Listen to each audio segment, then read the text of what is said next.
ولا تعجل بالقرآن من قبل أن يقضى إليك وحيه وقل رب زدني علما.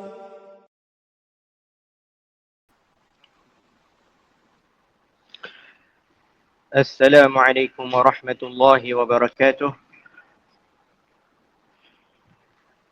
الحمد لله رب العالمين، وأصلي وأسلم على أشرف الأنبياء والمرسلين نبينا الكريم محمد وعلى آله وصحبه أجمعين ومن تبعهم بإحسان إلى يوم الدين. أما بعد، فإن أصدق الحديث كتاب الله،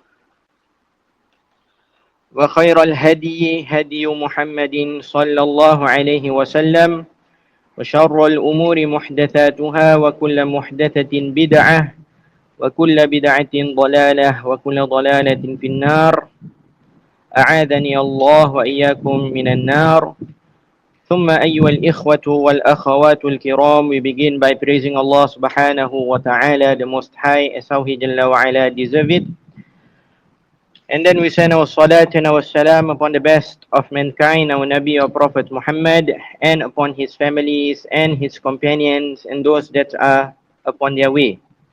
And after that, we continue on with our weekly sittings, which regard to the book Al-Arba'un An-Nawawīyyah, the 40 hadith that are compiled by Al-Hafidh An-Nawawī Yahya ibn Sharaf rahimahullahu ta'ala.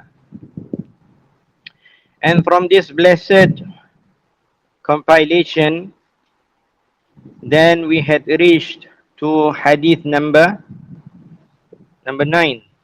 That is the hadith of whom? Abu Hurairah.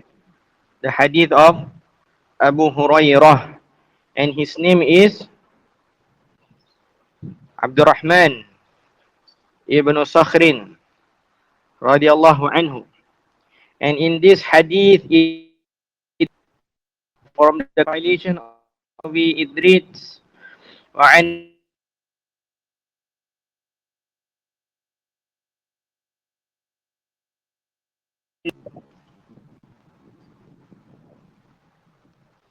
طيب.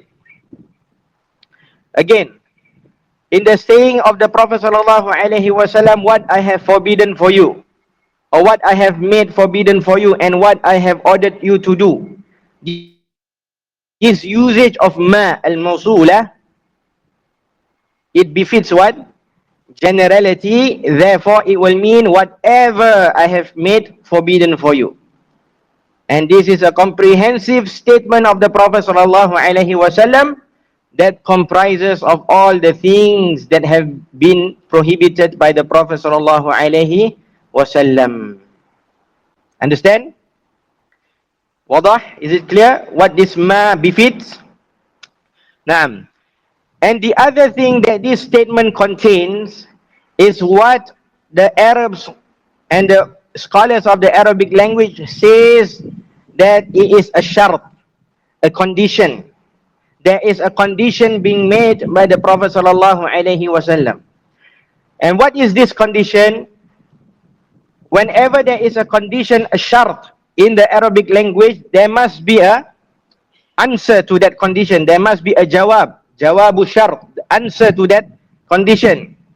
Meaning the Prophet sallallahu alaihi wasallam or an Arab person will say a condition, and then he will say, what about that condition? What is it about that condition? So here, where is the condition, or where is the shart? The shart is where the Prophet sallallahu alaihi wasallam, he said, what I have made forbidden for you. This is the condition. Every single thing that the Prophet sallallahu alaihi wasallam had made forbidden upon us, Naam, what about it? What is the answer to that condition? Understand?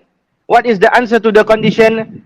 A person, when he hears the Prophet sallallahu alaihi wasallam saying, what I have made forbidden for you, he will ask what? What about it? What about it? What about the things that the Prophet ﷺ had made forbidden upon us? What about it? What are we supposed to do? The Prophet ﷺ answered, فَاجْتَنِبُوهُ, avoid it. So what is the answer to that condition? فَاجْتَنِبُوهُ, avoid it. So whatever have been made forbidden upon us, what is upon us to do? Avoid it. Avoid it. Avoid every single thing that the Prophet ﷺ had made it forbidden upon us. This is what is sought from us to do. This is what had been sought from us to do with the things that the Prophet ﷺ had forbid. To what? To avoid it. If we hear the Prophet ﷺ prohibiting something in a hadith, then what is sought from us to do is to avoid that thing that have been made prohibited. Understand? And likewise, the next statement, وَمَا أَمَرْتُكُمْ بِهِ, and whatever I have commanded you to do. Again, this is a what? A shart, a condition said by the Prophet ﷺ. Whatever I have ordered you to do, I had commanded you to do. When a person, he hears it again, he will say what? What about it? What about the things that have been commanded upon us to do? Ya Rasulullah, O Messenger of Allah, what is it upon us to do? Fa'tu minhu mastata'tum. What is the answer to that condition? The Prophet ﷺ, he said, then come onto it to the best of your capabilities. In another narration, faf'alu minhu mastata'tum. Then do from it what you are capable to do. So this is the answer to that condition. This is the jawabu shart for this second condition. Whatever have been ordered for us to do, the Prophet ﷺ commanded us to come onto them or to do them to the best of our capabilities. Again, it is a comprehensive term used by the Prophet ﷺ that includes under it every single thing that the Prophet ﷺ had commanded us to do. Naam. And so, if a person were to ask you, what is sought from us to do if the Prophet ﷺ prohibited us to do something? What is the answer? To avoid it. And if a person asks you, what is upon us? What is sought from us to do? If the Prophet ﷺ were to command us with something, what is the answer? To come onto it, to do it. Not just that, to come onto it or to do it to the best of our capabilities. Naam, what are we supposed to do? Come onto it to the best of our capabilities. This is what is sought from us to do with the things that Rasulullah ﷺ had commanded. Naam. Al-Shaykh Atiyah Salim rahimahullah ta'ala said in his commentary of the 40 hadith of Al-Hafiz An-Nawawī, he said, وَمَا نَهَا عَنْهُ رَسُولُ اللَّهِ صَلَّى اللَّهُ عَلَيْهِ وَسَلَّمَ يَشْمَلُ مَا كَانَ فِي السُّنَّةِ ابْتِدَاءً أَوْ كَانَ فِي كِتَابِ اللَّهِ. And what Rasulullah sallallahu alaihi wasallam had forbade us to do, had forbade us from doing, comprised of whatever is from the sunnah, the prophetic traditions to begin with, as well as what is found in the book of Allah.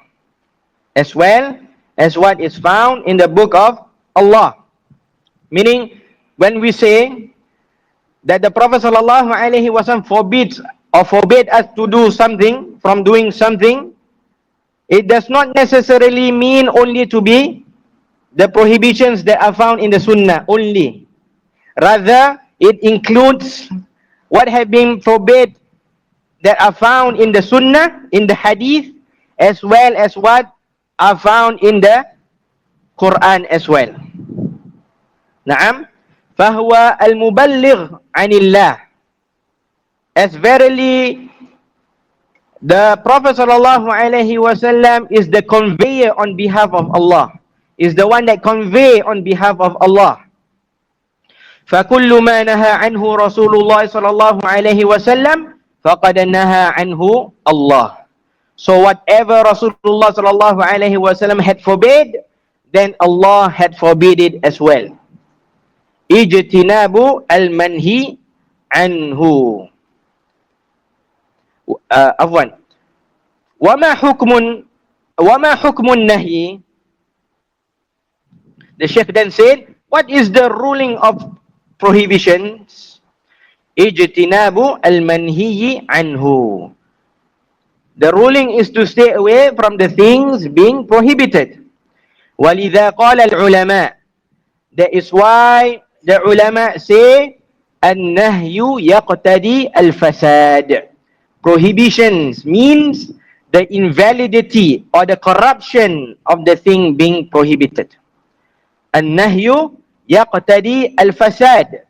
Prohibitions means the invalidity or the corruption of the thing being prohibited. وَالنَّهْيُ إِمَّا أَنْ يَكُونَ فِي الْعُقُودِ وَإِمَّا فِي الْعِبَادَاتِ. As the prohibition, and the prohibition will either be related to the contracts or relating to the worships. إِمَّا فِي عِبَادَةٍ أو في معاملة. Either of a worship or a social dealing. فالنهي في المعاملات يقتضي الفساد.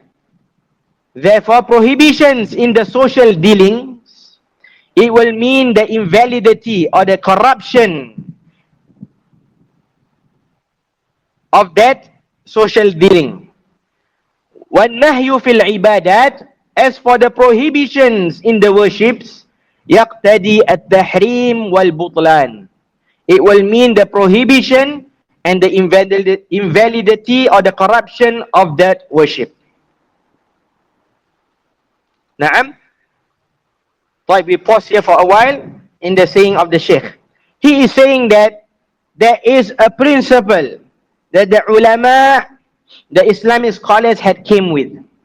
After studying the religious texts of Islam, the ulama came to a point where they find out that whatever had been prohibited by Allah or His Messenger, it will mean that this thing that had been prohibited, it is invalid or it is corrupted, not accepted. This is what they had found out after studying the religious texts thoroughly. Naam. And the Sheikh is saying that a prohibition will either be in one of two things, either in the worships or in the social dealings. Imma fi ibadatin or imma fi muamalatin. Ibadatin, like in the what? In the prayers, in the fasting, naam, in the Hajj. Allah subhanahu wa ta'ala, for example, He says in the Quran, فَمَنْ فَرَضَ فِيهِ الْحَجِّ فَلَا رَفَثَ وَلَا فُسُوقَ. And whoever had been made mandatory upon him to perform the Hajj, then there shouldn't be rafath, meaning intimacy between the spouses. So this is a prohibition to have intimacy between the spouses, am I right? And so if a person were to come onto his spouse with intimacy, what does it mean? His Hajj is what? Becomes invalid. Fasad, invalid.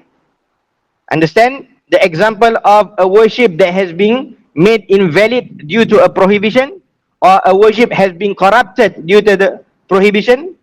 Naam. or it will be in the mu'amalah, in the social dealing. What is social dealing? Social dealing is like buying and selling and such. And so if there is such buying and selling, or there is such type of buying and selling that have been prohibited by the Prophet ﷺ or Allah, then it will mean then that social dealing, that buying and selling is corrupted. It had not happened. It is as if it had not what? Happened, because the contract is corrupted. The dealing is corrupted. For example, Rasulullah ﷺ forbade the buying and selling after the adhan of Yawmul Jum'ah, meaning the second adhan, when the imam is going to what? Give the khutbah already. If buying and selling were to happen for those who are obligatory upon them to perform the Salatul Jumu'ah, then his buying and selling is what? Corrupted. It is as though it never happened. Even if a person were to buy a bottle of water, the second adhan of Jumu'ah already sounded, is called, and then this person, he feels thirsty and he is still outside the masjid and he buys a bottle of water. This buying of selling is as though it never happened, which means that he will be drinking what he had not purchased or owned. Understand? So this is the corruption in the social dealing. This is an example of the corruption of the social dealing, when that social dealing, or when that type of social dealing had been prohibited in Islam. Understand?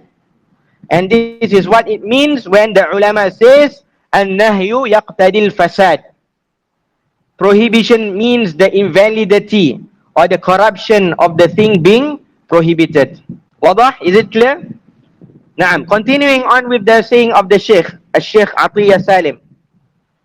He said, وَإِذَا تَتَبَّعْنَا النَّوَاهِيَ سَنَجِدُ أَنَّهَا شُرِعَتْ لِحِفْظِ الْكُلِّيَّاتِ الْخَمْسِ. Allahu Akbar. And if we were to take notice and follow on the prohibition, then we will find that the prohibitions are legislated to preserve the five necessities. To preserve the five necessities. وَهِيَ الدِّينِ وَالدِّمَاء وَالنُّفُوسِ وَالْأَمْوَالِ وَالْأَنْسَابِ. This is what the Sheikh is saying. I'm reading to you all what is exactly the words of the Sheikh. First, Naam, the Sheikh says that if we were to look into the prohibitions that are legislated in Islam, we will find that they are legislated, they are being prohibited to preserve the five necessities. What are these five necessities according to the Sheikh, or what has been said by the Sheikh? The religion, the blood, the lives, the wealth, and the lineage.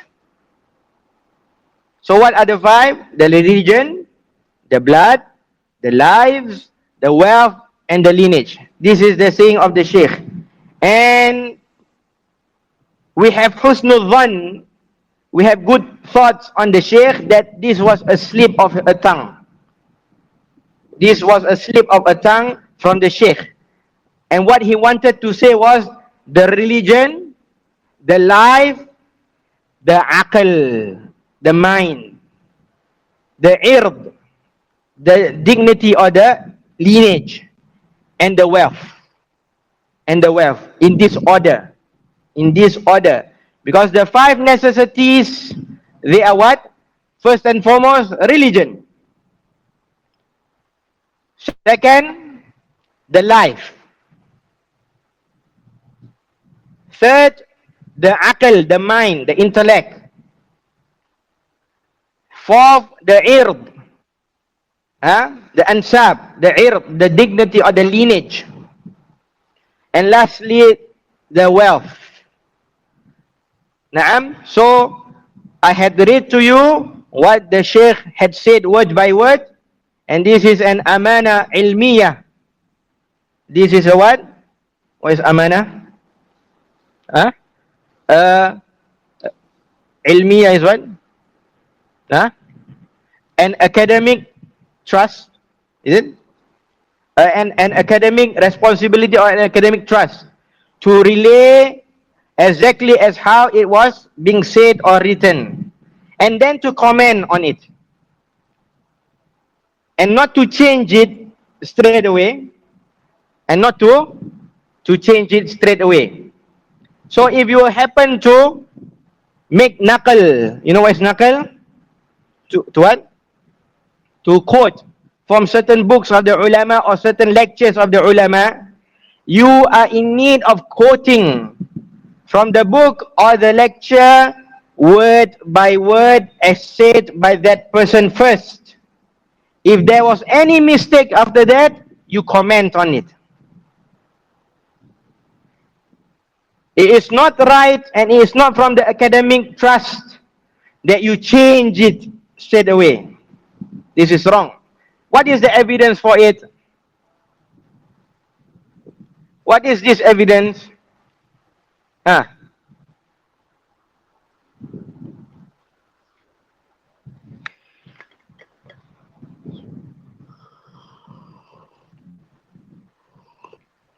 What is the evidence for this? The evidence is the work of the ulama when relating to us or relaying to us the hadith da'if, the hadith that is weak. Did they change it? Did they change anything in the chain of narrators? Or did they change anything from the wordings of the hadith, the matan of the hadith? No. But what did they do? What did they do? They conveyed to us as it is, with all the chain of narrators, with the wordings of the hadith as it is. And they memorized it as it is. They memorized it as it is, not changing anything. Naam. And what did they do afterwards? They clarify. They what? They clarify that so and so is a mistake. So and so in the chain of narrators is weak in his hadith or not trustworthy in his saying, or he had changed and so and so. Or if the chain of narrators are all trustworthy people and are connected, then in the matan of the hadith it goes against so and so. Another more stronger hadith, or it goes against a Quranic verse, or it goes against what the ummah had made consensus of. Naam. So they clarify. They clarify next. So they convey to us as how it was narrated, and they clarify afterwards. This shows us the trustworthiness of the ulama. And likewise, we are following in their footsteps. When we quote something from a person, whether in his writings or in his speech, it is a must that we quote it as how it was said or as how it was written, without changing a single letter. Without changing a single what? Letter. Even if we are quoting from a non-believer, it's not appropriate for us to change his words according to what we want. Allah subhanahu wa ta'ala, He says, وَإِذَا قُلْتُمْ فَاعْدِلُوا وَلَوْ كَانَ ذَا قُرْبَى. And if you were to say something, then be just, even if it is against a near relative. So we are commanded to always be just, even to a non-believer.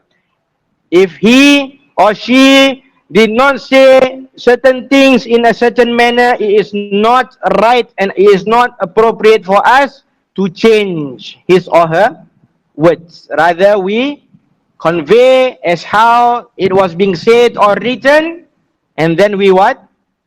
We clarify. Can? Na'am. And then the Shaykh continue on by saying, وَقَالَ صَلَّى اللَّهُ عَلَيْهِ وَسَلَّمْ فَاجْتَنِبُوهُ بَدَلًا مِنْ فَاتْرُكُوهُ.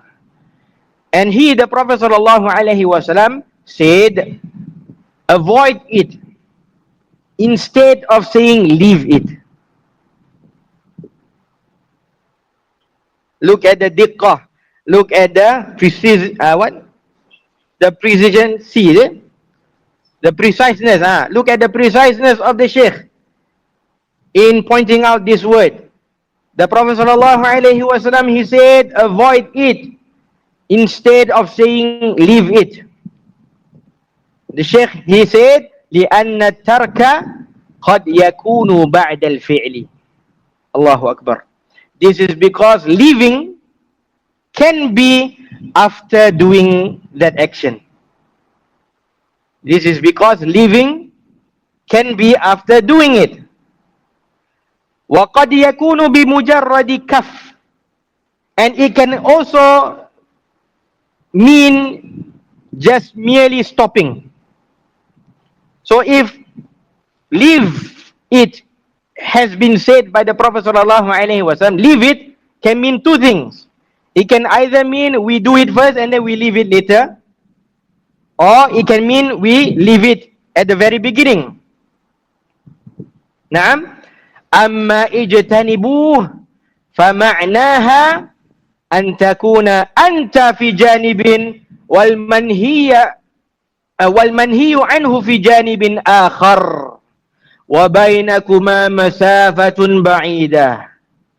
The Shaykh said, as for avoid it, then its meaning is that you are at one side and the thing that had been prohibited is at another side, and between you two is a big distance.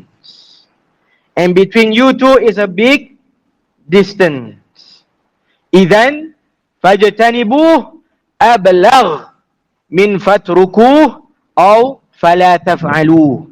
Therefore, the saying avoid it is much more eloquent or rhetorical than to say leave it or don't do it.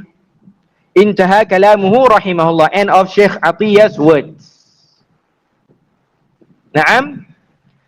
So what the Shaykh is saying to say here is that from the truthfulness of the prophethood of Rasulullah sallallahu alaihi wasallam is that he used the word ijtanibuh rather than to say utruku or its likes. Naam. Ijtanibuh means avoid it. Utruku means leave it. In English, there might be little to no difference. But in the Arabic language, there is. Naam. Because ijtanibu comes from the word what we had said before? Junubun. And junubun means what? Edge. At the edge, at the side.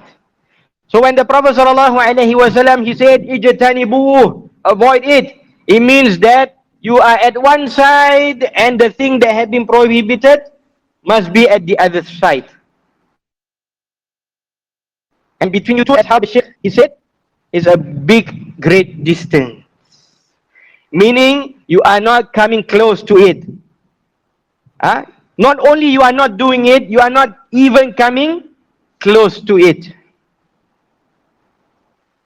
So the things that the Prophet ﷺ had prohibited us from doing, what is upon us? Upon us to be at one side, and that thing is that at another side, and we are supposed to what? Make between us a great distance. Not to do it, not to come close to it, not to do the things that leads towards it, whatever. It includes all of that. It includes all of that. For example, Allah Azza wa Jal, He says in the Quran, وَلَا تَقْرَبُوا الزِّنَا, and do not come close to zina. A prohibition or not a prohibition? It's a prohibition. So what is upon us, what is sought from us to do? We are supposed to be at one side, and the things that leads to zina is what? At another side. Meaning we are not coming close to it, we are not supposed to do things that leads us to getting close to it as well. واضح? Is it clear? نعم.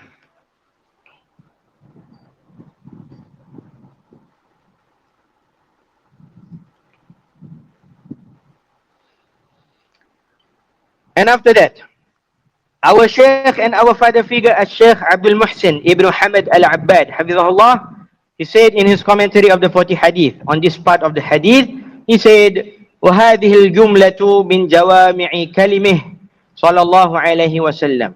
And this sentence or this statement is from the comprehensiveness of the sayings of Rasulullah صلى الله عليه وسلم. لأنه دخل فيها الأمر بفعل كل مأمور به على قدر الطاقة وعلى قدر استطاعة. As it comprises of the commandments of doing everything that are commanded based on one's energy and based on one's capability. وَالنَّهْيُ عَنِ الْإِتْيَانِ أَوِ الْإِقْدَامِ عَلَى كُلِّ مَنْهِيٍّ عَنْهُ مُطْلَقًا بِدُونِ تَقْيِيدٍ. And it also comprises of the prohibitions in doing or coming onto every prohibited actions in total without any conditions. فإنه صلى الله عليه وسلم قال ما نهيتكم عنه فاجتنبوه. This is because Rasulullah sallallahu alaihi wasallam, he said, whatever I forbid you all from doing, then avoid it. وَمَا قَالَ مَا اسْتَطَعْتُمْ. And the Prophet sallallahu alaihi wasallam did not mention here to the best of your capabilities. وَإِنَّمَا أَطْلَقَ. Rather, the Prophet sallallahu alaihi wasallam left it open. لأن المناهي تروك والتروك مستطاعة. Because prohibitions means to leave off something, and leaving off things are capable for all to do, and leaving off things are capable for all to do. فَالْإِنسَانُ يَسْتَطِيعُ أَنْ لَا يَفْعَلْ. Therefore, a person, he is capable and able to not do. وَأَمَّا الْأَوَامِرُ فَقُيِّدَتْ بِاسْتِطَاعَتِهِ. As for the commandments, then they are conditioned with the capabilities. لِأَنَّهَا تَكْلِيفٌ بِفِعْلِ مَطْلُوبِ الْإِتْيَانِ بِهِ. As for the commandments, then it is conditioned with the capabilities, as it is a burden of doing what is sought out to be done. فَقَدْ يُسْتَطَاعُ وَقَدْ لَا يُسْتَطَاعُ. And for this, a person might be able to do, or he might not be able to do. وَلَكِنَّ الْإِنسَانَ يَأْتِي بِهِ عَلَى قَدْرِ إِسْتِطَاعَتِهِ. However, a person still needs to perform it to the best of his capabilities. وَلَمْ يُقَيَّدْ تَرْكُ الْمَنْهِيَاتِ بِالْإِسْتِطَاعَةِ. عفوا كما قال عز وجل لا يكلف الله نفسا إلا وسعها. As how Allah Almighty and Sublime, He says in Surah Al-Baqarah, لا يكلف الله نفسا إلا وسعها. Allah does not burden a person except with what within its or his or her capability. فلهذا قيد الأمر بفعل المأمورات باستطاعة. That is why the commandments are bounded with capabilities. ولم يقيد ترك المنهيات باستطاعة. And the prohibitions, they are not bounded.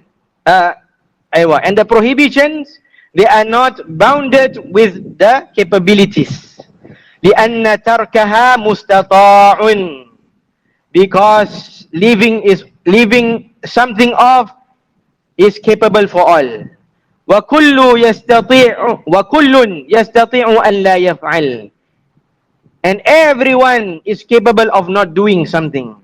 لكن ليس كل يستطيع أن يفعل. However, not everyone is capable of doing something. لأن الفعل هو تكليف وأوامر, because doing something is a burden and a commandment. The Shaykh then said, فَمَثَلًا الصَّلَاةُ مَطْلُوبٌ مِنَ الْإِنسَانِ يأتي بها قائما إذا كان في الفريضة ولا يجوز ولا يصح الإتيان بها جالسا إذا كان قادرا على القيام. For example, the salat, the prayer, is sought of a person to be done while standing, if the prayer is the mandatory prayer, and it is not permissible and it is not accepted to be done sitting if a person is capable of standing. وَالْإِنسَانُ مَأْمُورٌ بِأَنْ يُصَلِّي, and a person is now commanded to perform the salat. وَالنَّبِيُّ صَلَى اللَّهُ عَلَيْهِ وَسَلَّمَ بَيَّنَ أَنَّ الْإِنسَانَ يُصَلِّي عَلَى قَدْرِ طَاقَتِهِ, and the Prophet sallallahu alaihi wasallam had made clear that a person, he prays according to his capabilities. كما جاء في حديث عمران ibn Husayn, as how it had appeared in the hadith of Imran ibn Husayn, صَلِّ قَائِمًا فَإِن لَمْ تَسْتَطِعْ فَقَائِدًا فَإِن لَمْ تَسْتَطِعْ فَعَلَى جَنْبٍ. Pray while standing, and if you are not able, then while sitting, and if you are not able, then by your side, meaning while laying down. Intaha kalamuhu rahimahullah, حفظه. End of the Shaykh words. So what the Shaykh is saying, we will try to make it clearer after the adhan, insha'Allah tabaraka wa ta'ala.